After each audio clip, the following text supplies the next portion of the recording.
this is an iHeart podcast. Guaranteed human. Support for the show comes from Public, the investing platform for those who take it seriously. On Public, you can build a multi-asset portfolio of stocks, bonds, options, crypto, and now generated assets, which allow you to turn any idea into an investable index with AI. It all starts with your prompt. From renewable energy companies with high free cash flow to semiconductor suppliers growing revenue over 20% year over year, you can literally type any prompt and put the AI to work. It screens thousands of stocks, builds a one-of-a-kind index, and lets you backtest it against the S&P 500.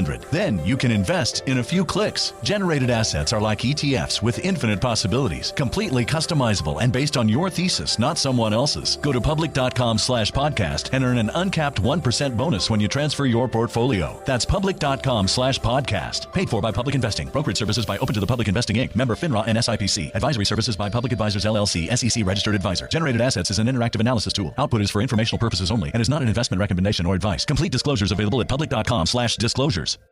Time for a sofa upgrade? Introducing Anabe Sofas, where designer style meets budget-friendly prices. Anabe brings you the ultimate in furniture innovation with a modular design that allows you to rearrange your space effortlessly. Perfect for both small and large spaces, Anabe is the only machine-washable sofa inside and out. Say goodbye to stains and messes with liquid and stain-resistant fabrics that make cleaning easy. Liquids simply slide right off. Designed for custom comfort, our high-resilience foam lets you choose between a sink-in feel or a supportive memory foam blend. Plus, our pet-friendly, stain-resistant fabrics ensure your sofa stays beautiful for years. Don't compromise quality for price. Visit washablesofas.com to upgrade your living space today. Sofas start at just $699 with no-risk returns and a 30-day money-back guarantee. Get up to 60% off, plus free shipping and free returns. Shop now at washablesofas.com. Offers are subject to change and certain restrictions may apply. You're listening to a podcast, so you're doing something else too, like maybe scrolling home listings on Redfin, saving places you like without thinking you'll get them, because that's what house hunting has become. But Redfin isn't built for endless browsing. It's built to help you find and own a home. Redfin agents close twice as many deals as other agents, which means when you find a place you love, you've got a real shot at getting it. Redfin helps turn saved listings into real addresses. Get started at redfin.com. Own the dream. Hey, this is U.S. Olympic gold medalist Tara Davis-Woodhull. And I'm U.S. Paralympic gold medalist Hunter Woodhull. As athletes, our lives are about having a clear path. And a team that you can absolutely trust. So when it came to getting the best mortgage, we chose PennyMac.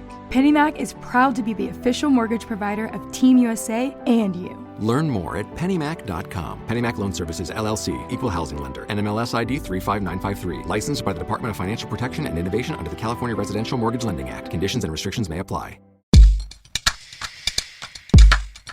What's murdering my chickens? I'm Robert Evans, host of Behind the Bastards, the show where we tell you everything you don't know about the worst people in all of history. And I was just talking about Zanku Chicken in Los Angeles, which has a dark past, with our guest today, comedian and director, the Los Angeles-based Sara June. Hello, thank you for having me. Thank you for not attacking me over that pretty bad introduction. That's which fine. was not I've one had of my worse. best ones.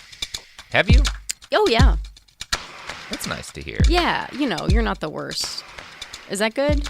That's Is that helping? Yeah, well, that's my goal. This is sort of a dark podcast, so I feel like I can be very gray with my compliments. Hey, that wasn't terrible. You're not the worst. Well, I mean, as a person, that's always my goal when I leave a social interaction, is that everyone agree, well, that's not the worst person we've ever talked to. Yeah. So. Hey, man, shoot for the moon. Even if you miss. Yeah. Hopefully people won't hate you and talk about how much they hate you right after you leave. That's definitely not happening. Because no one does that to Neil Armstrong, who did shoot for the moon. I don't know. That guy did a lot of bad stuff, I think. Neil Armstrong? No, I'm thinking of Buzz Aldrin. Okay, let's just leave that at that. I'll tease that about Neil Armstrong. Time's up, Neil Armstrong. No further comment. Yeah. We will slander an astronaut and then just move right on without explaining it. I like this idea. Yeah, beautiful. Perfect. That's right. You're on blast. I had a friend talk to me a year ago. I was like, oh, I'm going to put you on a show with this guy. And he was like, oh, that guy? And I was like, yeah, what's up with him? He was like, oh, that guy sucks. And I was like, oh my God, what are you talking about? Who did he hurt? And he was like, no, I just mean like he's like really awkward and not funny. I was like, you can't, in this environment, you can't just say, oh, that guy sucks and expect me to not assume that means he raped one of your friends. Yeah, I had this, not the same problem. You gotta be specific, but you know what I mean? years... When somebody's just annoying, be like, oh, that guy's really annoying. Don't be like, oh, that guy sucks. Because I think it's something much worse. Yeah, I had a years-long running joke about hating Will Wheaton and would make cryptic comments about how terrible he is and the awful things he's done. And it was just like a joke because he just seemed like the most harmless possible like person to make fun of. Yeah. And then, but then people time start was being up. like, what do you know about Will Wheaton? Did he attack somebody? And I was like, oh no, this is not, I didn't want to Yeah, you can't do that anymore. Yeah. But then he wound up kind of defending a guy who did do a bunch of fucked up shit. So I guess there you go. Maybe It turns out you were right all along. Yeah. Mm-hmm. I'm a hero. Is he Speaking the bastard of heroes, for today? No, we are talking about a fella named Napoleon Hill. Have you ever heard of Napoleon Hill? No. Have you ever heard of a book called Think and Grow Rich? Oh, yes! Yeah, there we go. Everybody yeah. listening to this, if you don't have a copy of the book, you have a friend or family member who has this somewhere on their bookshelf. It's 100% like of proto the The Secret. Yeah. And it's very very much Marianne. proto The Secret. This is my problem with Marianne Williamson is like she's funny and all, and she talks about governing with love and all, but then like I read her book and it's kind of Think and Grow Rich. Yeah, and that's what part of why I want to talk about Think and Grow Rich today, because Napoleon Hill sort of founded the he wasn't like the first self-help author. Right. He wasn't like the first business advice author, but he was the first guy to kind of in a modern sense do this sort of quasi almost spiritual approach to like business and personal like life advice where like you're mixing in success advice on like how to run a company with like weird metaphysical theories. Like he was the guy who invented that. Yeah. He was the one who brought, you know, the idea of the law of attraction to Wall Street. Yeah, and that's the guy that we're talking about today. But before we get into him and his life, I want to talk a little bit about the New Thought movement. Now, whether or not you've heard of it, the New Thought movement has had a big impact on your world. The central idea of the movement was that your thoughts and your affirmations can materially alter the nature of reality. Magic. So the secret That's magic. It's magic. It's magic. But it's magic for people who won't generally say magic. Because they're Christian or whatever. Yeah. Or they just don't want to seem weird. Or they're atheists and they want to come up with a scientific justification for New Thought contains multitudes. There's Christian chunks of it. There's atheist chunks of it. The secret the Christian chunks is are trying a modern so day. hard. The Christian chunks are trying so hard to not be considered witchcraft. It's pretty funny. Yeah, one of my favorite things is people who are hardcore fundamentalist Christian and hate witchcraft, but also talk the same way that my friends who are into Aleister Crowley do about certain things. Alex Jones was just talking about on InfoWars how Donald Trump's 4th of July speech was a ritual, ritual magic, but he said he had to emphasize it's Christian ritual magic, but he's still talking about it's just so batty. But this is less batty than that. Which is the point of it, is that it's supposed to be, they're supposed to be arguing that this isn't magic, this is just part of how the physical world works. Right, Your it's magic, thoughts, but for sad create nerds. reality. Yeah. Magic for sad nerds. So The Secret would be one example of a modern day descendant of the New Thought movement. Yeah. That's sort of on the more secular, not necessarily atheistic, but certainly secular Oprah side of things. The Secret's meant for anybody. Yes.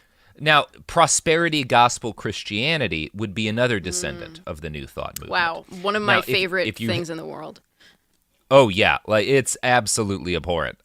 If you haven't lived in the Deep South or watched that one John Oliver special, prosperity gospel Christians are the folks who essentially will, get on their TV stations and beg little old ladies to take on credit card debt in order to make thousands of dollars in donations to their church. Then they'll use those donations to buy, fancy private jets and mansions and stuff. And the claim that they make to these people they're fleecing out of money is that God needs them to show their faith by making a seed donation that will magically cause God to bless them with even more money. So the prosperity gospel is another descendant of the New Thought movement, and it's more widespread than you'd guess. By some counts, 17% of you're selling money, God's love. You're like, you got to invest in God's love right now. This is gonna climb. Trust me, baby. This is gonna skyrocket. You're gonna be rolling in money, and it's clean because it's all from God. Because it's all from God, baby. Yeah, the term that they use a lot is prove God with your donation, which is like, seems like it should be blasphemous. Yeah. Well, these guys I'm not a Christian, but that seems blasphemous to me. Yeah, there's a lot of stuff in the Bible about money. And most of the stuff that Jesus said is kind of contrary to a lot of the other stuff, which is a lot of like rules about debt and borrowing and what's allowed and not allowed and what you have to do to your debts. Yeah, and that interest is an abomination. Yeah, I remember him beating the shit out of bankers. Yeah, there was a lot of that. I remember, if I'm not mistaken, that's the only time Jesus beat somebody with a whip. He was real pissed. Yeah. Anyway, but the prosperity gospel Christianity is wacky and very ripe for parody, but it's also really popular. And By it's some also counts, incredibly 17%. destructive.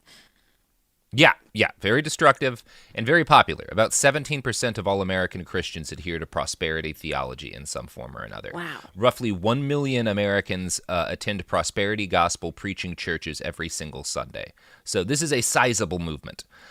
There's a lot more to say about this stuff, and our current president ties into it. But before we get to Napoleon Hill and his role in all of this, I want to keep on this track for a little bit. So the New Thought movement sprang up in the late 1800s, and the name New Thought embodied the belief that, of course, thoughts could create reality without the need for prayer or worship. The founder of the movement was a Portland, Maine clockmaker named Phineas Parkhurst Quimby, which is a great name for a guy who founds a weird cult style and of makes thinking. Clocks. Let's not forget he's a guy who lived in Maine and makes clocks. I already don't trust him. I feel like they hand you a clock-making kit as soon as you come out of the womb named Phineas. Like, well, here's your fucking clock. Get used to it. Yeah, he focused, his teachings focused on, curing illnesses with positive thinking, and Phineas theorized that disease could be banished by the redirection of thoughts. One of his students was a woman named Mary Baker Eddy, who went on to found the Christian Science religious tradition. Christian scientists are the folks who have a nasty... Yeah, exactly. These are the folks who will let their kids die because they try to treat lymphoma or whatever with prayers. They don't believe in using medicine because they see it as being against God's will. Yeah, exactly. Now I've got a lot of I've had a lot of information on the New Thought movement and a very solid write-up by a website called The Conversation, who does some pretty good stuff. I love having conversations. Yeah, I love conversations too. Yeah, wow, this is a great conversation. Notes, yeah, it is, yeah. Their article notes that by the 1890s, New Thought had morphed away from healing disease and onto helping people achieve success through positive thinking. So this starts as a guy being like, we're going to redirect people's thoughts to make them healthier. And then over the course of a couple of decades, it turns into positive thoughts make money. Well, what could be healthier than being super rich? Happens. Yeah, it is statistically the healthiest thing for you is being rich as shit. That article quotes historian Beryl Satter's explanation for the reasoning of the New Thought believers. Quote, since human thought had creative power, negative thoughts materialized in negative situations, while spiritual thoughts could form a positive reality. So you can see how that could be a harmless thing for just I don't know, you're the lady who lived one of your friend's moms growing up who was always into weird books about self-help. You could see how it could be harmless, but you could also see how those beliefs could lead to kind of toxic attitudes towards the poor. Yep. Yeah, because if you just have to think yourself into a better situation, then you're kind of blaming people who are poor and sick on their sickness and their poverty. Yeah, it's just because they didn't vibe high enough. And it removes all of societal organization as a factor for why someone might be poor, or just, it removes the idea that that social class is like not entirely your choice. Which is kind of, I thought that was sort of Exactly. the whole point of class, was that you didn't really get a choice, you know, and if you wanted to jump, it was going to be like almost impossible. But they were like, no. Poor people, they're just not thinking enough about money. They don't want it really. Yeah. They don't want it really, and that's why they're poor. And it's no coincidence that the New Thought movement, this shift in the New Thought movement towards this sort of more toxic attitude, happened in the Gilded Age, which is the previous period in American history that's most like our current period in American history. I'm going to quote again from that Conversation article. Quote, "A book that illustrates the New Thought movement's shift towards individual prosperity is Ralph Waldo Trene's In Tune with the Infinite. A popular writer and lecturer, Trene taught that one's ability to channel positive thoughts would lead to success. Published in 1897, the book sold millions of copies and gained Trene a wide following, including from the automobile industrialist Henry Ford." So Trene was one of the first people to really push the idea that happiness was the product of positive thinking, not brain chemistry or your physical circumstances.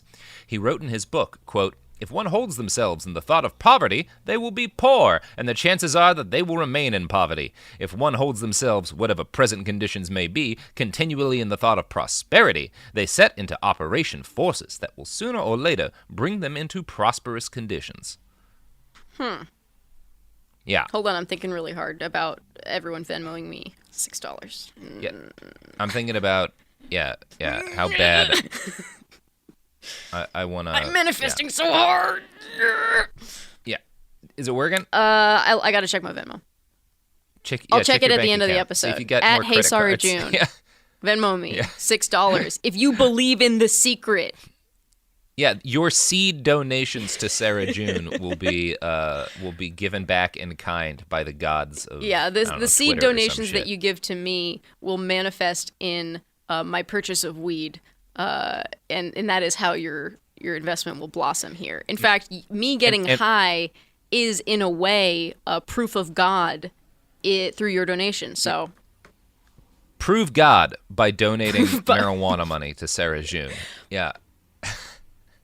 prove your faith. So, I think it's time now to get into our main subject for today. I just thought some of that background would be useful. Very helpful. So, Oliver Napoleon Hill was born in 1883, the son of an unlicensed dentist/moonshiner and a woman named Sarah, who I'm sure was quite nice.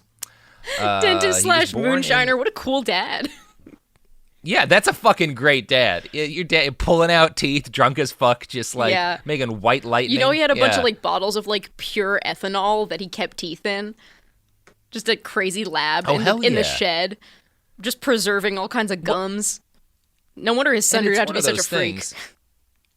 I'm a big fan of like efficient synergy, you know, totally. Researching this podcast by listening to an audiobook on a run or whatever. Wow. And I love the efficient synergy of both ripping teeth out of people's heads and making the moonshine you need to sterilize them and cut and work as a painkiller. Like, yeah, it's dude, really I mean, he beautiful. sounds like he would get you super fucked up, and then when you blacked out, he would pull your teeth, which, you know, what a great guy.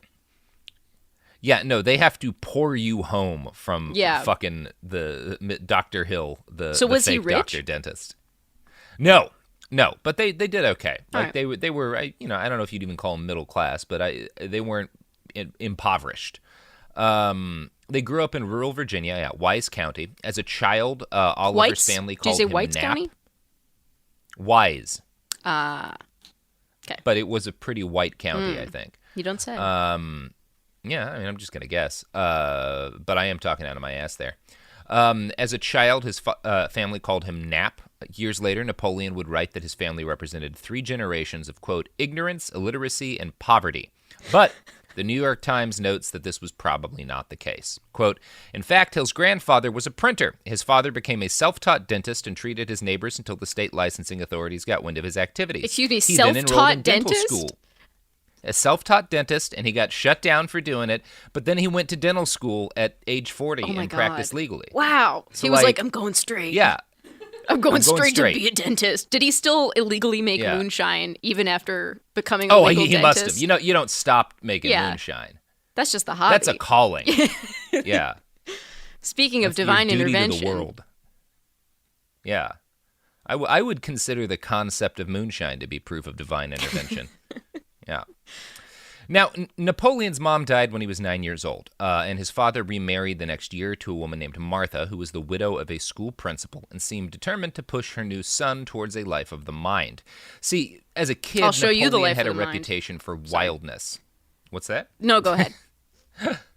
Napoleon had a reputation for wildness. He loved hiking around the woods in the middle of nowhere in Virginia with a handgun, firing at whatever he saw. Now, he was 12 at the time when he was doing this.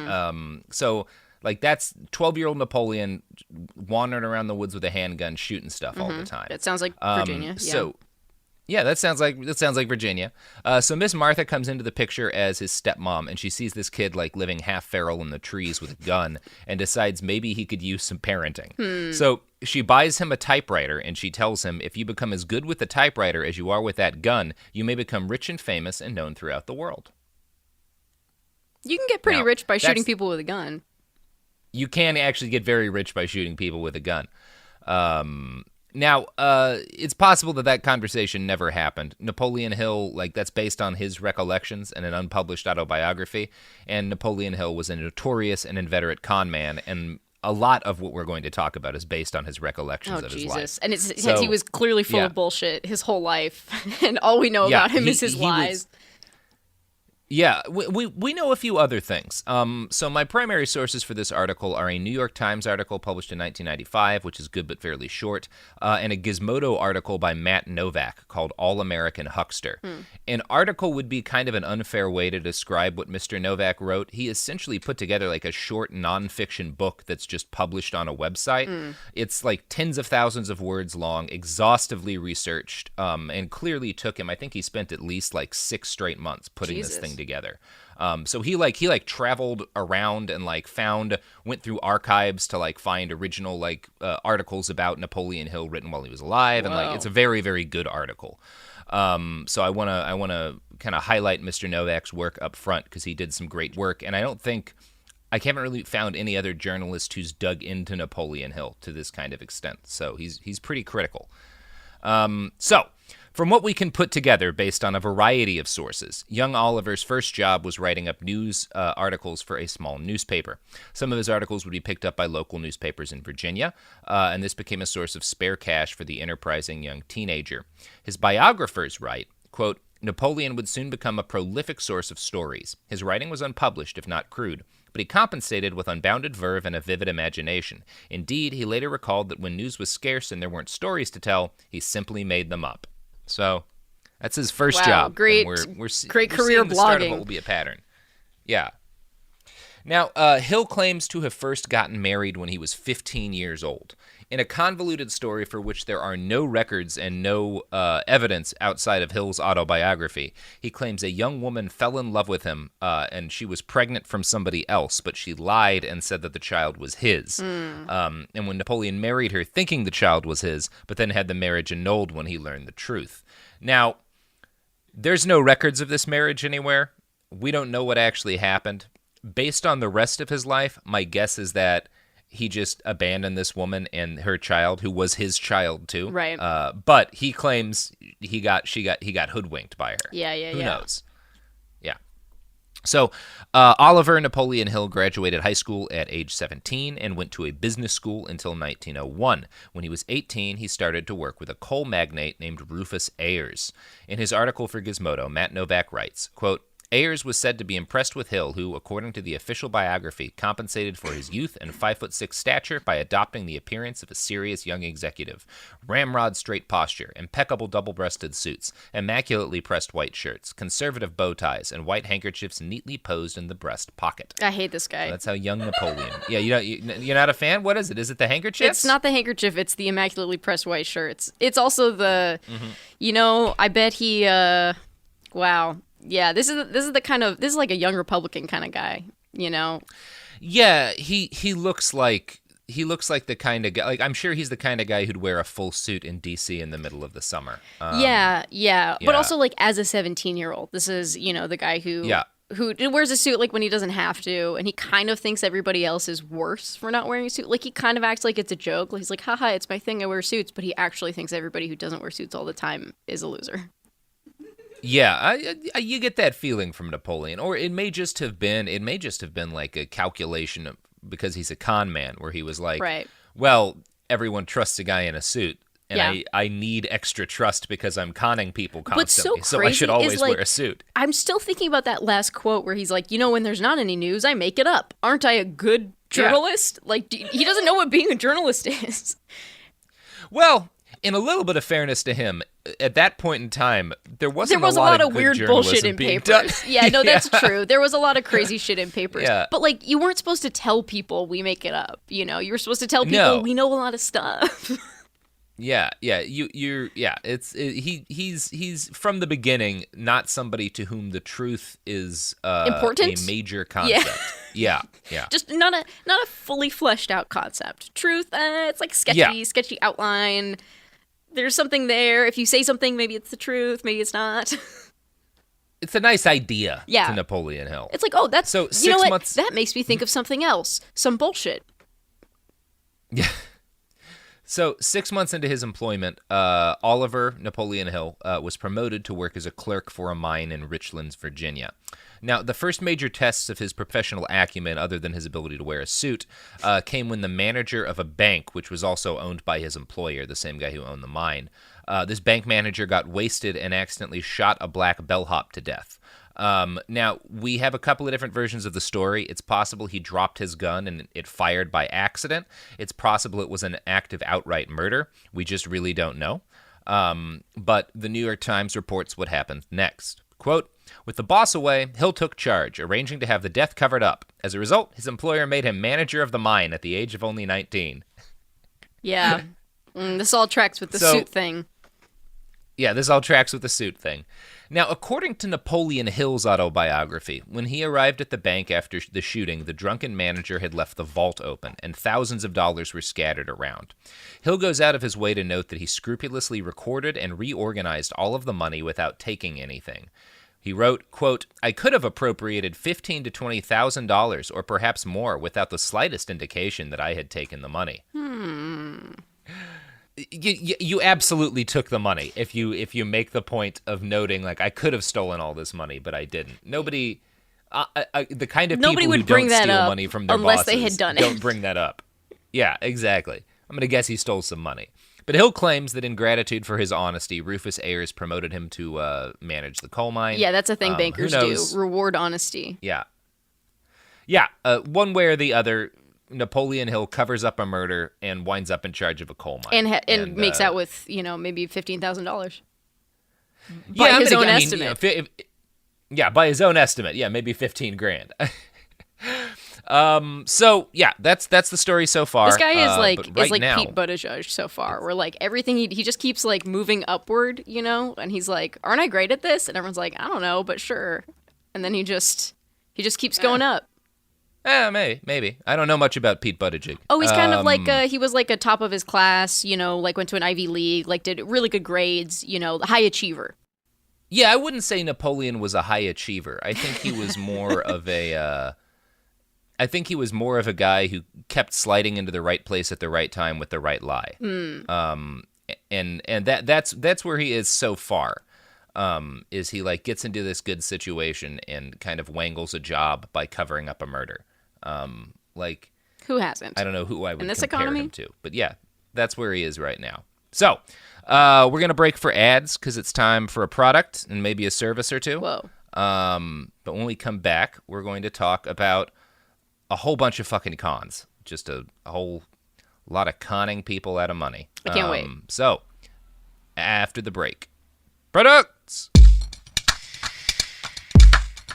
Support for the show comes from Public, the investing platform for those who take it seriously. On Public, you can build a multi-asset portfolio of stocks, bonds, options, crypto, and now generated assets, which allow you to turn any idea into an investable index with AI. It all starts with your prompt. From renewable energy companies with high free cash flow to semiconductor suppliers growing revenue over 20% year over year, you can literally type any prompt and put the AI to work. It screens thousands of stocks, builds a one-of-a-kind index, and lets you backtest it against the S&P 500. 100. Then you can invest in a few clicks. Generated assets are like ETFs with infinite possibilities, completely customizable and based on your thesis, not someone else's. Go to public.com/podcast and earn an uncapped 1% bonus when you transfer your portfolio. That's public.com/podcast. Paid for by Public Investing. Brokerage services by Open to the Public Investing Inc. Member FINRA and SIPC. Advisory services by Public Advisors LLC, SEC registered advisor. Generated assets is an interactive analysis tool. Output is for informational purposes only and is not an investment recommendation or advice. Complete disclosures available at public.com/disclosures.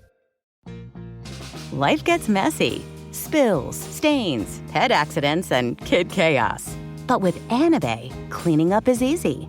Our sofas are fully machine washable, inside and out, so you never have to stress about messes again. Made with liquid and stain-resistant fabrics, that means fewer stains and more peace of mind. Designed for real life, our sofas feature changeable fabric covers, allowing you to refresh your style anytime. Need flexibility? Our modular design lets you rearrange your sofa effortlessly. Perfect for cozy apartments or spacious homes. Plus, they're earth-friendly and built to last. That's why over 200,000 happy customers have made the switch. Upgrade your space today. Sofas start at just $699. Visit washablesofas.com now and bring home a sofa made for life. That's washablesofas.com. Offers are subject to change and certain restrictions may apply. Hey, this is U.S. Olympic gold medalist Tara Davis Woodhull. And I'm U.S. Paralympic gold medalist Hunter Woodhull. As athletes, our lives are about having a clear path. And a team that you can absolutely trust. So when it came to getting the best mortgage, we chose PennyMac. PennyMac is proud to be the official mortgage provider of Team USA and you. Learn more at pennymac.com. PennyMac Loan Services, LLC, Equal Housing Lender, NMLS ID 35953. Licensed by the Department of Financial Protection and Innovation under the California Residential Mortgage Lending Act. Conditions and restrictions may apply. Let's talk about modern home shopping. It's sort of become a fun side hobby, right? Scrolling listings at night, dreaming about kitchens you've never seen, or backyards you haven't even stepped foot in, all from the comfort of pretty much anywhere. Redfin knows a lot of people like you want to own, but are stuck in this browsing mode loop. That's where Redfin flips the script. With listings that update within minutes and tours you can book right from the Redfin app, you can see your dream home the moment it appears. Now, liking a listing is easy, but actually landing it, that's where Redfin comes in. Redfin has over 2,200 agents with local expertise. And Redfin agents close twice as many deals as other agents. That means they want to help you win, not just window shop. Redfin is built to help you go from just looking to wait, this could actually be home. So become the newest neighbor on the block. Visit redfin.com to start finding and start owning. That's redfin.com. We're back, and we found who Napoleon Hill does remind us a little of, and it's Roger Stone. I think that's a good comparison, Sophie. I think this is what Roger Stone would have been if he'd never gotten into politics, because he is. Well, we'll tell the rest of his story so that you can understand why I think that. So, on June 17th, 1903, Napoleon Hill married a woman named Edith Whitman. Their daughter, Edith Whitman Hill, was born 2 years later in 1905. The family moved to Marbury, Alabama, when their daughter was 6 months old, but Napoleon sent them back to Virginia 5 months after that. Then in 1907, he moved to Mobile, Alabama to start a timber company with his family still waiting behind in Virginia. So he spends maybe a couple of months in total, like actually living with his family. And then he's off to start this new company. Now, one probable reason that he spent so much time moving about outside of his business is that Napoleon Hill had a tremendous addiction to prostitutes. One of Napoleon's friends later testified during divorce proceedings that his wife instituted about his behavior on a 1906 business trip. Quote, soon after we reached Bluefield, West Virginia, we went to a house of ill fame between 8 and 9 o'clock of that night, and Mr. Oliver N. Hill, within a few minutes after arriving there, took one of the girls to a room in the same house and stayed with her until about 12 o'clock that night. Both of the women who stayed at this house were of easy virtue, and Mr. Hill went there for the purpose of having sexual intercourse with these women. He admitted to me that night when we were going to the hotel that he had sexual intercourse with the girl that he took to the room. That's pretty clear. Yep. That's the one he told his wife about. Mm-hmm. Well, no, this is the one that one of his friends told the judge about when his wife sued for divorce. Oh, I see. Okay, great, Yeah. Great way to find that out. Yeah. Now, I think she probably guessed, although Yep. he was, again, never around. Right. Napoleon and Edith were together for 5 years, but only actually, again, together for a fraction of that. In court proceedings, Edith claimed that he was frequently violent when they were together. At one point, during a visit to Virginia, he left with their young daughter and delivered her to his stepmother, and then threatened his wife that he would never give their daughter back to her.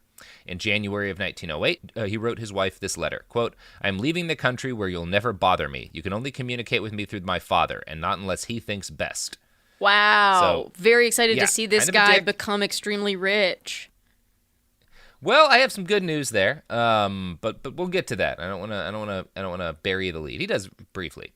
It does seem interesting to me that this is basically the same thing L. Ron Hubbard did to his second wife, Really? Kidnapping their baby and moving away. Except for in Hubbard's case, he took the baby to Cuba and drank heavily while writing a book.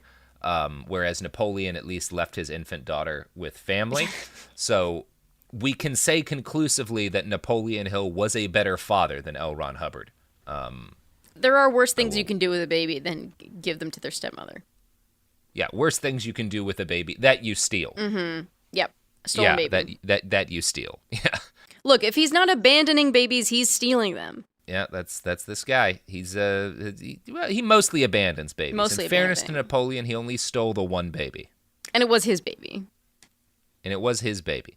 I mean, most babies are stolen by their parents, but yeah. So, 3 months after writing that letter, Edith managed to get back her baby and successfully file for divorce. She alleged that Napoleon sometimes threw their small child on the bed and choked her. So actually, he's not a better father Oh, you than could've L. told me Ron that. Hubbard. Yeah, 'cause, no, that guy sucks. Yeah, Hubbard didn't beat his kids. Well, he actually... This is really a pointless thing. They were both terrible parents. Yeah, maybe we shouldn't I know Ron Hubbard dwell abused too a much lot of on kids this. too. I don't know why I try to evaluate them. Yeah. You know, we want somebody so, yeah, to be the Edith good guy also here, alleged- but it turns out they're all bad. I shouldn't look for the good guy in L. Ron Hubbard. Right. But This podcast isn't called Behind that's the my Good mistake. Guys.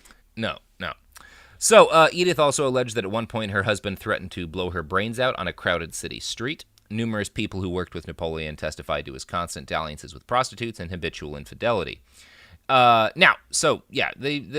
marriage splits up, and Thank God. at this point in time, Napoleon's timber business isn't exactly doing well either, because it turns out that rather than being a business, it was just kind of a scam.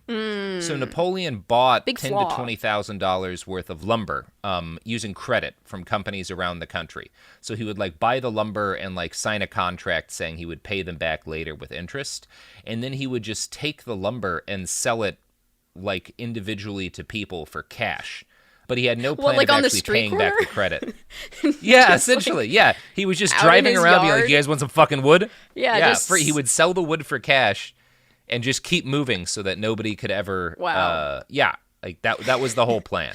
Oh, He where'd was you get that basically wood? just stealing Fell off wood a truck. and selling it on the street. Yeah, Wow, fell off a that's truck. really advanced. Yeah, he's not a great con man, but he's a constant one. Yeah. He's so, by making late up news and 1908 telling everybody and fucking stealing wood. Yeah, This is the most traceable crime. Wood thief and fake journalist at this point is his resume, and stole a baby once. Yeah. So, by late 1908, many of his creditors had realized they were being fleeced. Matt Novak cites an article in the October issue of the Pensacola Journal covering Hill's lumber fraud. The whereabouts of O.N. Hill, said to be the president and general manager of the Acre Hill Lumber Company, is causing considerable anxiety among creditors of the concern in the state and several other lumber sections. Hill has not been at his office since September 8th. Warrants were issued for Hill's arrest. At the same time, the post office started looking into claims of mail fraud, which Napoleon Hill had also been busy committing. Wow. He was charged with check fraud as well. Hill spent the fall and winter of 1908 on the run, dodging law enforcement and creditors as he gradually made his way to Washington, D.C. Well, this is what I'm saying. You can't be weighed down by a baby when you're dodging creditors, No, or a running wife. up and down the country. The wife, is she just really holding him back from being the slimiest bag he can be? Mm-hmm. And once he's free of his wife and free of his creditors and all of the people that he fleeced in his lumber business and his check fraud, and he moves to Washington, D.C., he drops the first name Oliver and starts going by Napoleon Hill because he's a new man now. Right. He's Yeah. changed, And just like also Aziz. That'll make it harder to be found. Yeah. So 1909, when he winds up in D.C., is a time in which cars were still new and very exciting to just about everybody. There was a lot of money to be made in the nascent automobile industry, and more importantly for Mr. Hill, there was a lot of money to be made in lying to people about the nascent automobile industry.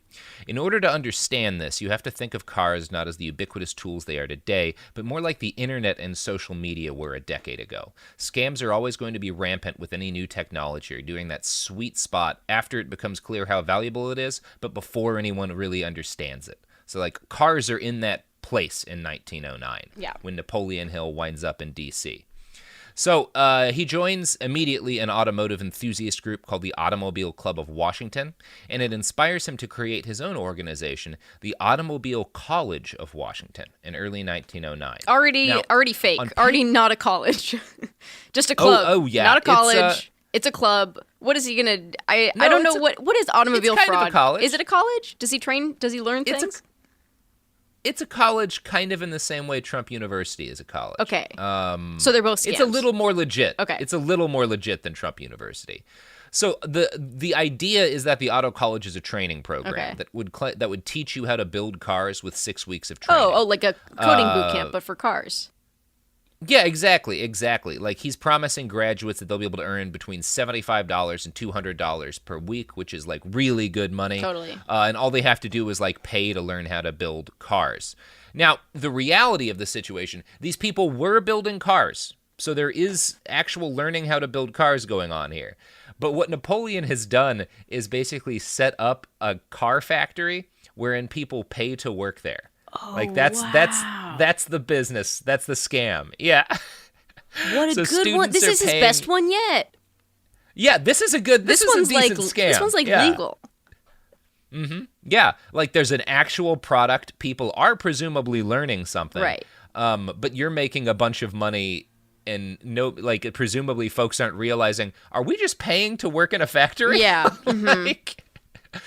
I kind of want to do like a coal mining college. Like, I'll teach you how to mine coal. You just got to mine coal. Look, give me all the coal you mine. No, you're not doing it right. Do it for another few years. You need another few years of coal school. Yeah. It's like if the Washington Post rebranded as a journalism school and started charging people to write op-eds. Wow. Yeah. Well. Yeah. Now, Hill worked out a deal with the Carter Motor Corporation in 1910 and 1911. And basically that's who he was making cars for. Mm-hmm. So his students were producing vehicles that were then sold by the Carter Motor Company. And, it was a great deal for Carter because they get free labor and Napoleon gets free money. And the students, you might even think that it's semi-legitimate because at least the students are going to learn how to assemble cars, and they could presumably get a job elsewhere. That they didn't pay for. Yeah, that they didn't pay for. That is an actual job. Yeah. So presumably, like this is, I would say this is the high point of Napoleon Hill's life as a person who did things that were almost legitimate. Yeah. He's doing a classic capitalist scam here. It involves slavery, it involves new technology, and it involves a lot of lying. So this is, he's got the three together. Beautiful scam. But like all great scams that involve slavery, it's slavery where the people who are kind of slaves don't think of themselves that way because they're paying for the privilege. Right. Like it's slavery it's not plus voluntary profit. servitude. So I don't know. Slavery is a bit far. He's just tricking people into being employees and telling them. But yeah, it's I don't know what you call people in this situation. It's like running a film school and like secretly having them make the new, like if Disney started a film school and secretly had people make new Marvel movies and didn't pay them. Yeah. Yeah. So while he's running this kind of half-scam car college, Napoleon meets another woman named Elizabeth Horner.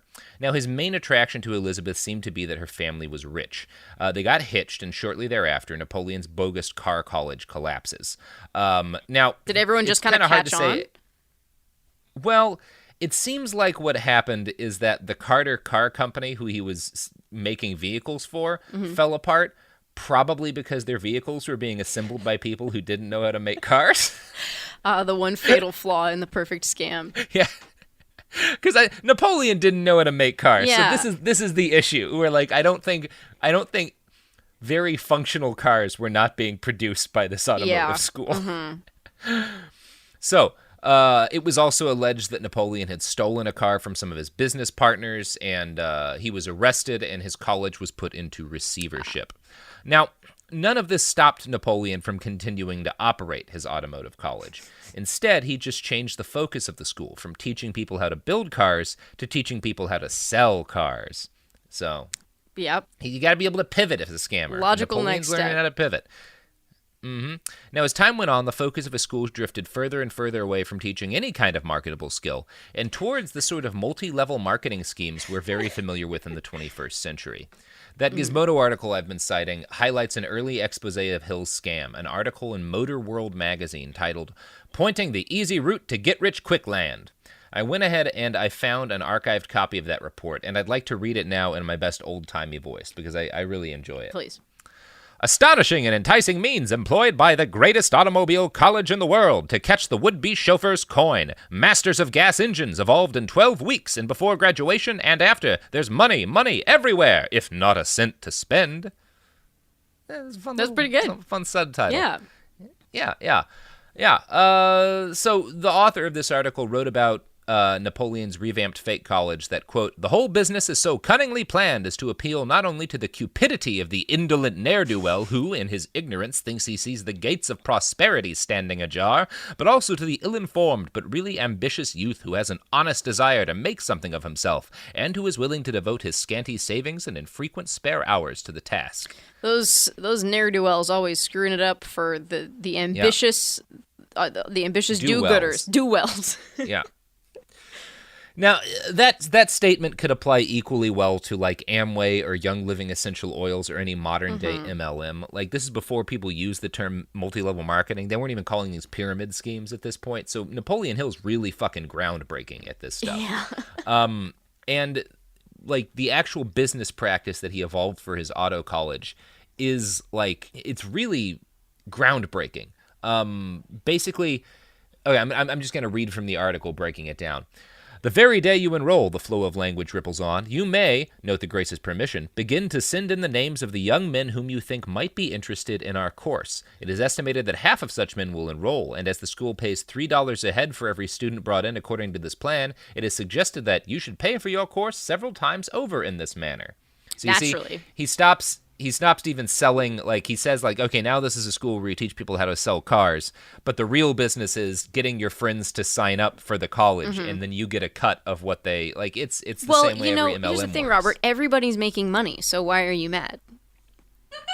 Well, I mean, the only downside is that after, like, at 6 weeks or so into this process, there's no people left on Earth to enroll in the college. You know what? I don't like to think that far ahead. I like to live in the now. That's actually why I'm so wealthy and successful. Because I'm not gonna, these are negative thoughts, and I'm thinking prosperity.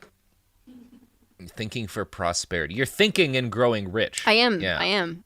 You should try thinking and growing rich. On November 11th, 1912, Napoleon and Florence had their second baby boy, and the second of their 3 children. This son was born deaf.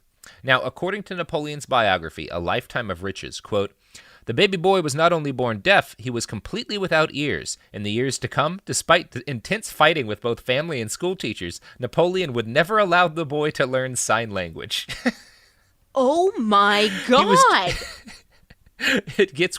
Why? He was determined to single-handedly teach his deaf son to speak and even to hear. As the boy was growing up, Hill would talk to him for hours with his lips pressed against Blair's cranial bone at the base of the neck, just behind where his ears would normally have been. Wow, that's so creepy. Just shouting into his kid's skull. Oh my God. Well, not even shouting, just talking with the lips, but like that. Yeah. Wow. Yeah. Now, Napoleon's biography claims that this eventually worked out because Napoleon's son had a weird bone deformity. I'm going to read from the biography. Please do. I want to note, clearly lies. Like, obviously lies. But this is how his biographers with the Napoleon Hill Foundation explain why it was good that he refused to teach his deaf son sign language. Years later, the boy did begin to hear, for it was discovered that the bone itself was conducting sound to his brain, and eventually he wore a specially designed hearing aid that dramatically improved his hearing and speaking abilities. But it was Napoleon who inspired Blair's desire to overcome his handicap. His father never allowed his son to give up. He didn't even allow Blair to consider himself handicapped. Hill taught his son that deafness was simply an adversity that could be triumphed over. Think and become not deaf. Think and grow ears. What the fuck? Wow. Yeah, that's fucking wild. You know what's crazy is another way to, quote, overcome the handicap of being deaf is to have sign language and speak sign language. Is sign language? That's actually how you overcome that disability. It's that's amazing. So. Can you imagine? Oh my God, I feel for that kid just having to sit with your dad talking to your skull for hours. Yeah. And he's probably talking all sorts of bullshit about how, like, being deaf is your fault because you didn't think hard enough about ears while you were growing or something. Your attitude's not positive enough. Yeah. You're not deaf. You're not. Incredible. And then to completely censor and mute him his entire life, to give him no way to express himself while constantly telling him you're not deaf. I'll say this: it's not as bad as it sounds, Sarah, because Napoleon abandoned his children for the vast majority of their lives, so he's not around all that much. You know, right now that seems like the nicer thing to do. Yeah, I would say it's better to be abandoned by Napoleon Hill than parented by him. Absolutely. Now, you know what? It's not good to be abandoned by, Sarah. No. Well, anything, the products and services that support this show. Whoa. They would never abandon us. They will not abandon you. Never. They will never abandon you. Products! Support for the show comes from Public, the investing platform for those who take it seriously. On Public, you can build a multi-asset portfolio of stocks, bonds, options, crypto, and now generated assets, which allow you to turn any idea into an investable index with AI. It all starts with your prompt. From renewable energy companies with high free cash flow to semiconductor suppliers growing revenue over 20% year over year, you can literally type any prompt and put the AI to work. It screens thousands of stocks, builds a one-of-a-kind index, and lets you backtest it against the S&P 500. Then you can invest in a few clicks. Generated assets are like ETFs with infinite possibilities, completely customizable and based on your thesis, not someone else's. Go to public.com/podcast and earn an uncapped 1% bonus when you transfer your portfolio. That's public.com/podcast. Paid for by Public Investing. Brokerage services by Open to the Public Investing Inc. Member FINRA and SIPC. Advisory services by Public Advisors LLC, SEC registered advisor. Generated assets is an interactive analysis tool. Output is for informational purposes only and is not an investment recommendation or advice. Complete disclosures available at public.com/disclosures. Tired of spills and stains on your sofa? Wash away your worries with Anabay. Anabay is the only designer sofa that's machine washable inside and out, starting at just $699. Plus, Anabay sofas are pet-friendly, stain-resistant, and feature changeable slip covers and modular pieces. Get up to 60% off site-wide with a 30-day money-back guarantee. Visit washablesofas.com to get yours now. That's washablesofas.com. Offers are subject to change and certain restrictions may apply. Hey, this is U.S. Olympic gold medalist Tara Davis-Woodhull. And I'm U.S. Paralympic gold medalist Hunter Woodhull. As athletes, our lives are about having a clear path. And a team that you can absolutely trust. So when it came to getting the best mortgage, we chose PennyMac. PennyMac is proud to be the official mortgage provider of Team USA and you. Learn more at pennymac.com. PennyMac Loan Services, LLC, Equal Housing Lender, NMLS ID 35953. Licensed by the Department of Financial Protection and Innovation under the California Residential Mortgage Lending Act. Conditions and restrictions may apply. Let's talk about modern home shopping. It's sort of become a fun side hobby, right? Scrolling listings at night, dreaming about kitchens you've never seen, or backyards you haven't even stepped foot in, all from the comfort of pretty much anywhere. Redfin knows a lot of people like you want to own, but are stuck in this browsing mode loop. That's where Redfin flips the script. With listings that update within minutes and tours you can book right from the Redfin app, you can see your dream home the moment it appears. Now, liking a listing is easy, but actually landing it, that's where Redfin comes in. Redfin has over 2,200 agents with local expertise. And Redfin agents close twice as many deals as other agents. That means they want to help you win, not just window shop. Redfin is built to help you go from just looking to wait, this could actually be home. So become the newest neighbor on the block. Visit redfin.com to start finding and start owning. That's redfin.com. We're back. So, as I noted, Napoleon's college collapsed eventually, like all scams do, and he moved his family in with his wife's family to leech more money off of them. His wife's family helped him get a job at a university by having a family friend who was a judge write him a letter of recommendation. The job was in sales and advertising, but since Napoleon now had a piece of paper in which a judge had written like that he was a good guy, Napoleon started using this to claim to be an attorney at law. Even his own biographers admit this. Yeah. Even his own biographers admit this highly exaggerated claim looked impressive on paper, but there is no record of his having performed legal services for anyone. Hey, man, I'm a self-taught attorney, okay? Oh, you want a license? Well, how about this? I got a note from a judge says I'm cool. Yeah. It doesn't even say I'm a lawyer, but would anyone who's not a judge know a lawyer, who's not a lawyer know a judge? I'm just QED.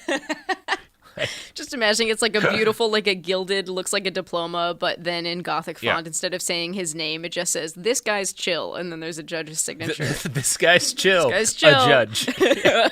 A judge. Judge. If anyone listening to this is a judge, hit me up on Twitter at iWriteOK, and I'll give you my mailing address, and you can send me a piece of paper that says I'm chill, because I would love to practice law, just as Napoleon Hill didn't.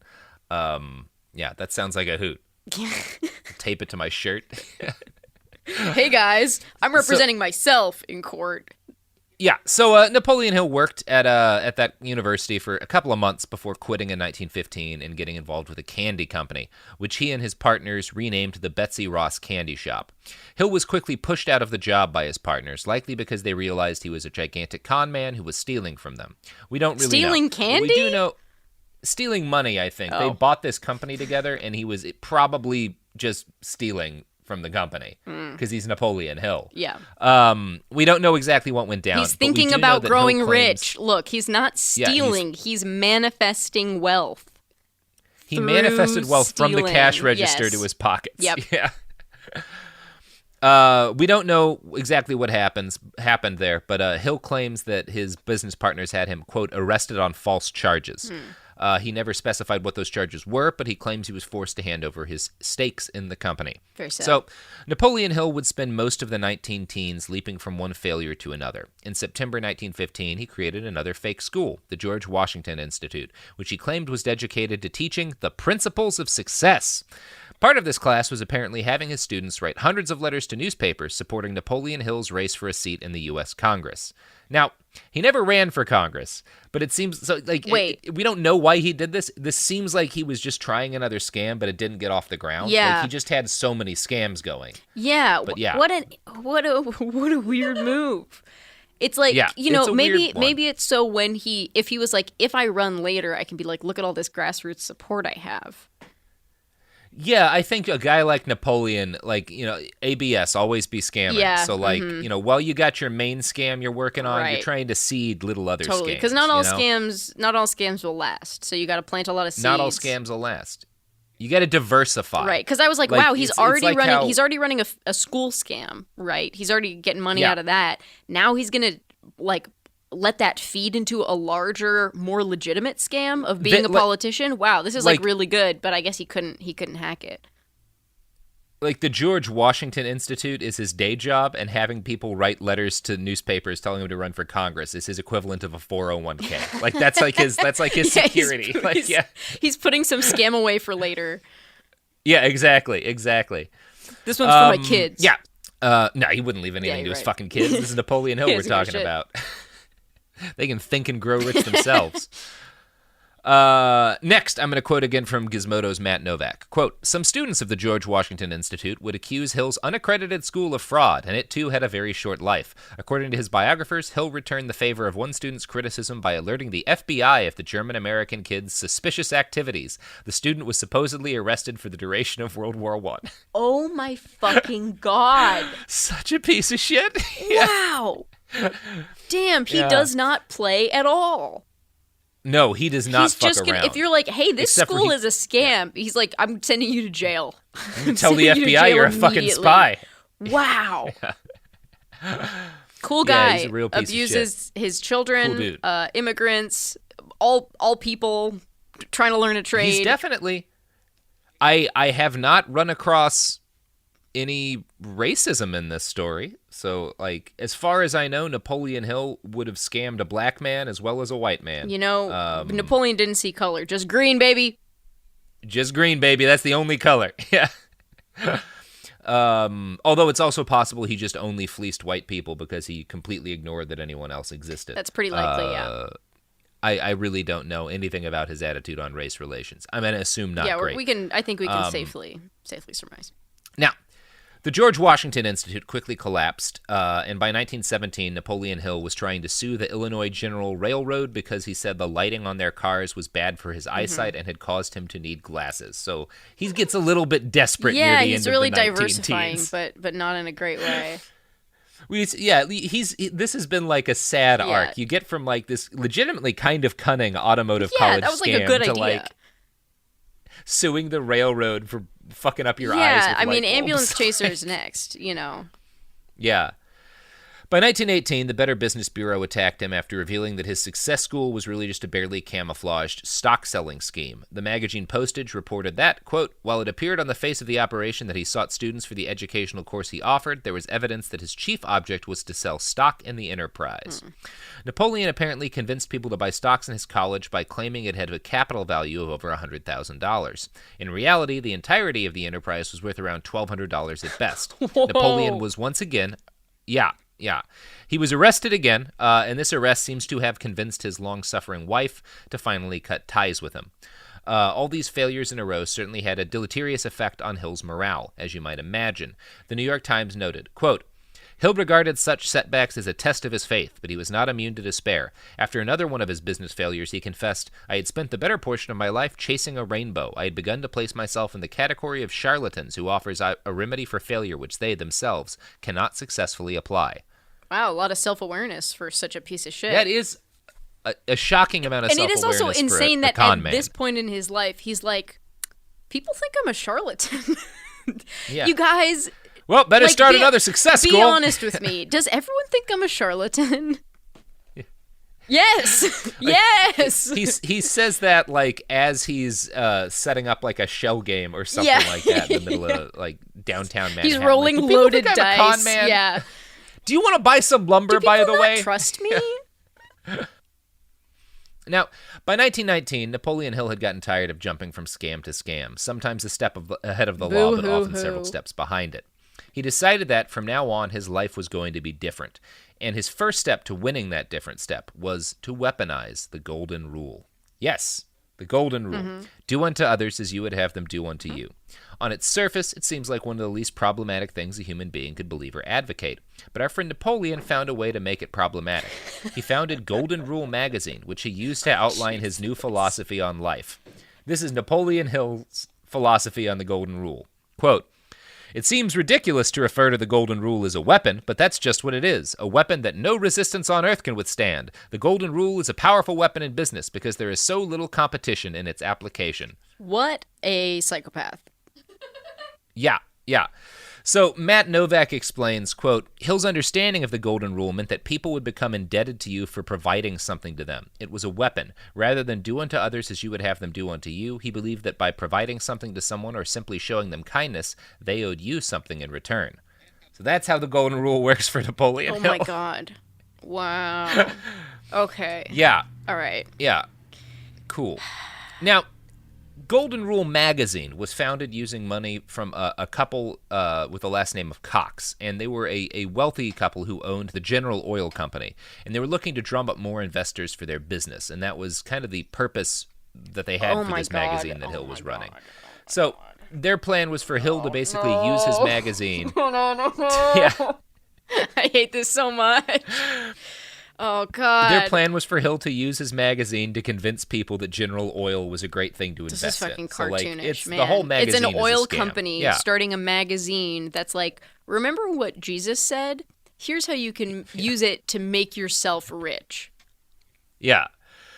In April of 1919, Hill wrote an article in his magazine titled "An Interesting Man and His Wife, the Coxes, Who Have Made $1 Million for Other People." Wow. The article claimed that the Coxes were using $1 million of their profits to fund scholarships for American veterans. Philanthropy is this was untrue. good. Yeah. This was untrue, obviously. There was no $1 million set aside for veterans. And Hill and the Coxes would be sued by the FTC in October of that year for fraudulent advertising. But being sued for fraud did not stop Napoleon Hill from producing his magazine about the Golden Rule. Yeah. In May of 1922, he awarded a chiropractor by the name of B.J. Palmer what he called Hill's Golden Medal.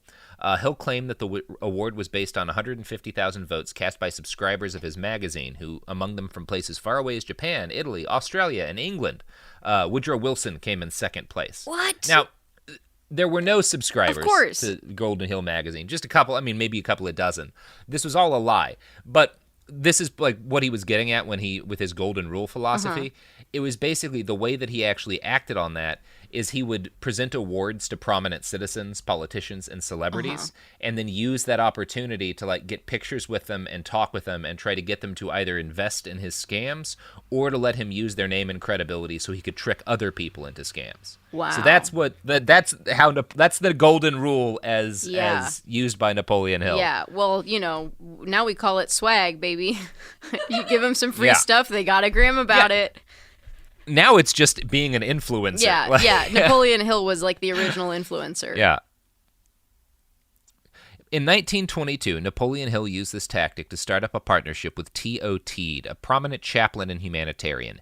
Hill and Teed started a charity that on its face provided educations to prisoners in Ohio to help rehabilitate them. Don't tell me what it really does. I don't want to know.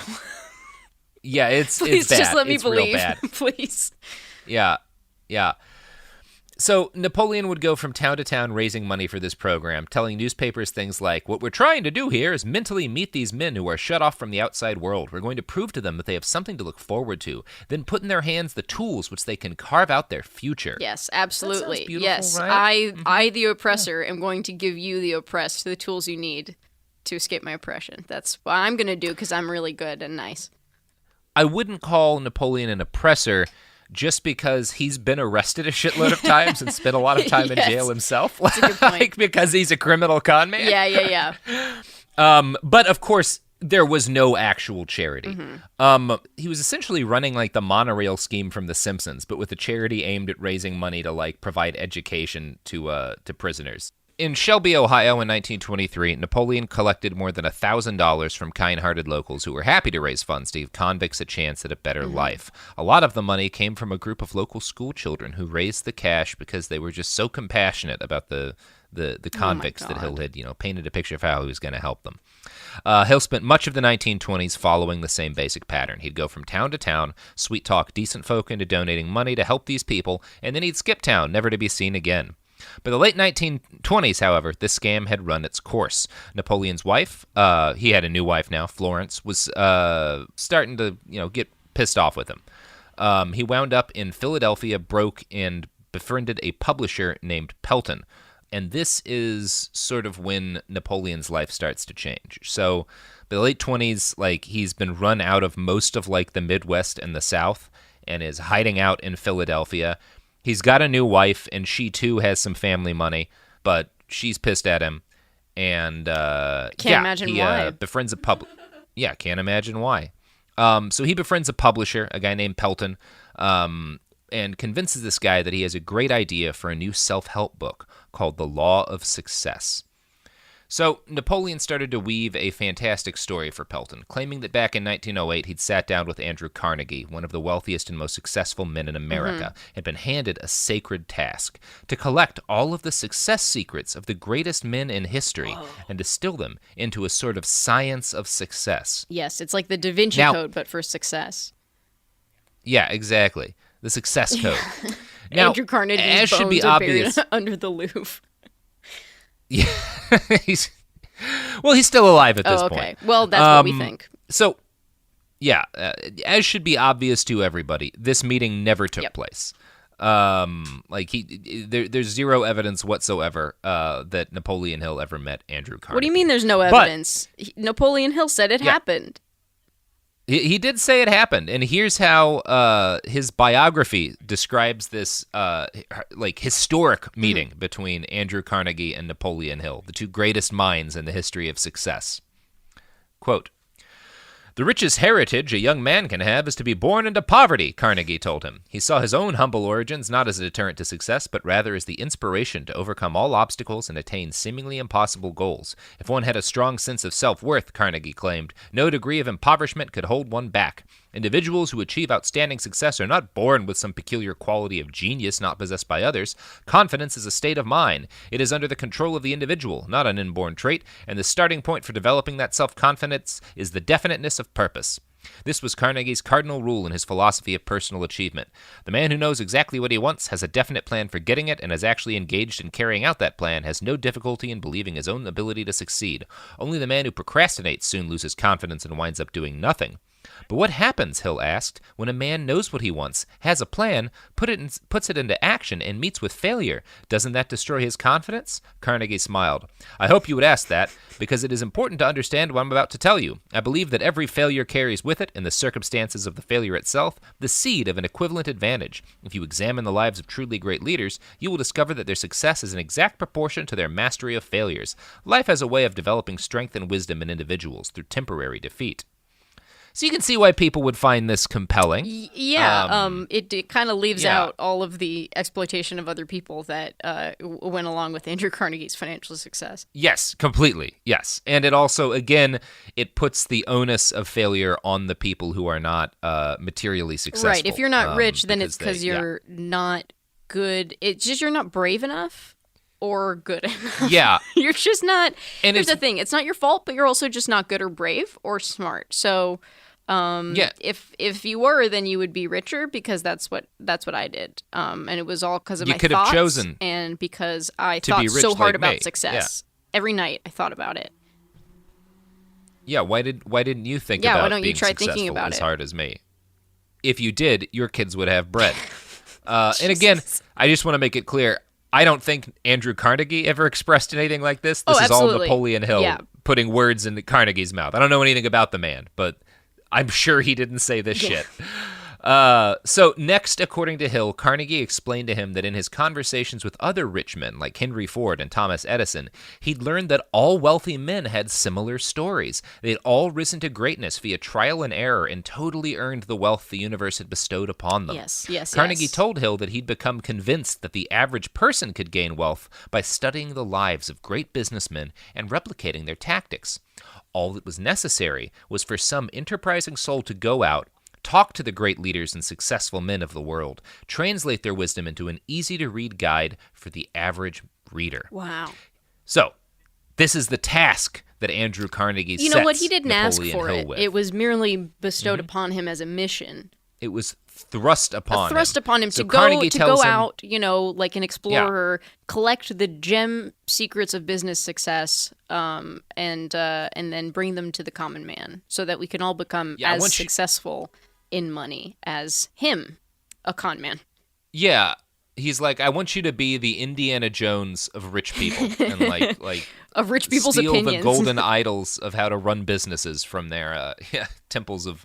Okay, that's Anyway, this is so Hill claims that Andrew Carnegie sets him this task, and that Carnegie tells him it's going to take 20 years to complete the mission. Oh my God, Andrew Carnegie is this old elder who lives on a mountain and is like, my son, you must collect the secrets. I give you 20 That's years. exactly the story that Hill tells. And conveniently enough, he pitches this book in 1928, which is 20 years after he claims he had his fake meeting with Andrew Carnegie. Of course, he's spent the last 20 years not tricking people into building cars for him, but collecting success secrets. Yeah, in between fleecing small towns out of their spare money and running multiple fake colleges, he was interviewing the great thinkers of the world about success. So next, according to Hill's biography, quote, Hill confessed that he not only shared Carnegie's utopian vision, but believed it could be accomplished. That was exactly what Carnegie wanted to hear. With his usual bluntness, he turned to Hill and, without any further preamble, inquired if he felt equal to the challenge of undertaking this great work himself. Hill was honored and amazed that Carnegie saw in him someone worthy of the task, but Napoleon Hill believed he was. It took him less than half a minute to accept the offer. In fact, it took exactly 29 seconds, according to Carnegie, who had taken out his stopwatch and was timing Hill's response. Afterwards, he told Hill that he had given him a maximum of 60 seconds to come to a decision. If it had taken even 1 second longer than that, Carnegie said, the offer would have been withdrawn because a man who cannot reach a decision promptly once he has all the necessary facts cannot be depended upon to carry through any decision he may make. It's bad to think through your decisions. That's true. Yeah, it's bad to think definitely through. It's bad to spend more than a minute Yeah. deciding whether to take on an unpaid 20-year quest. This is why I'm not rich, is because I think about decisions a lot.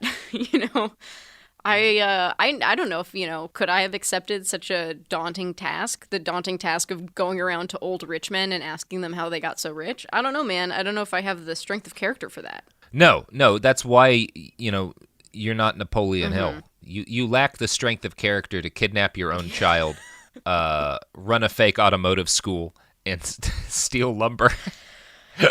Oh, man, So, I'm really doing this all wrong. I got to read the book. Yeah, that's why I'm telling this story, you. so other people can follow in Napoleon's. I've done sort of what he Yeah. did, and I'm taking all of the I wisdom see, of his yeah. life and condensing it for you. Yeah.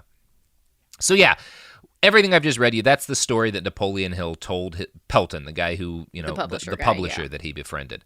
And it's a good story. Like, that's a It's great, a great idea story. for a book. Especially the thing about I it's only had 30 seconds to decide, and he would have that's just like a real heightening of the stakes that he was a good storyteller. Yeah. Now, there was only one problem, because he had Pelton, as soon as Pelton being a smart guy, like, here's the story, and he's like, oh, yeah, I could sell a book with that premise. But there's an issue, which is that Napoleon Hill is destitute. And if he'd spent the last 20 years learning all of the secrets of success, he would probably not be destitute. So Napoleon had to find a way to pretend to have some money in a meeting with this guy in order to convince him. He's been training his whole that, life for this. Yeah, exactly. So we're going to talk about how he did that and Napoleon's first major financial success in part 2. But right now, Sara June, would you plug some pluggables? Because it is the end of this Absolutely. episode. I will plug my website, heysarajune.com, HEYSARAJUNE. You can see where I am doing comedy shows. You can come to my comedy show, High Priestess, if you're in LA, highpriestesscomedy.com. I'm on Venmo and Instagram at heysarajune. I'm on the Daily Zeitgeist sometimes. And this is a great podcast. Thank you for listening to it. I'm Robert Evans. You can find me on Twitter at iWriteOK. You can find this podcast and all the sources for it at BehindTheBastards.com. You can find us on the Gram and the Twits at @BastardsPod. And those are the only places in the world that you can find us. So don't go looking anywhere else. Take these clues, Don't go my young hiking up a success Himalayan magicians. mountain. Use them to find the success you seek. If you can track me down on the top of the mountain where I live, I will put you with a quest of talking to all of the worst dictators in the world and distilling their secrets of success. And once you it'll take all take the you 20 success years. jewels in the crown, then you will manifest richness. But not for you, for some other guy, for another guy who's above you. Yeah. All right, that's the episode. We'll be back on Thursday with part 2. Bye.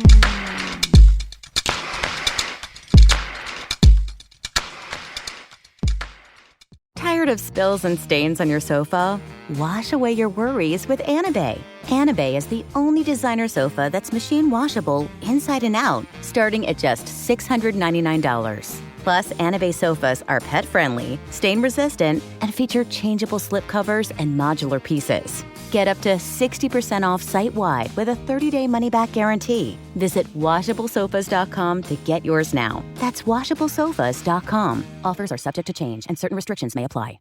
There's a difference between liking a house and actually getting it. Redfin is built to make up that difference and close the gap between finding and owning the home for you. Redfin agents close twice as many deals as other agents. So when you find a home you love, you're not a step behind when it comes to making an offer. That means less watching great homes disappear and more focus on the one you'll call home. Redfin helps turn saved listings into real addresses. Get started at redfin.com. Own the dream.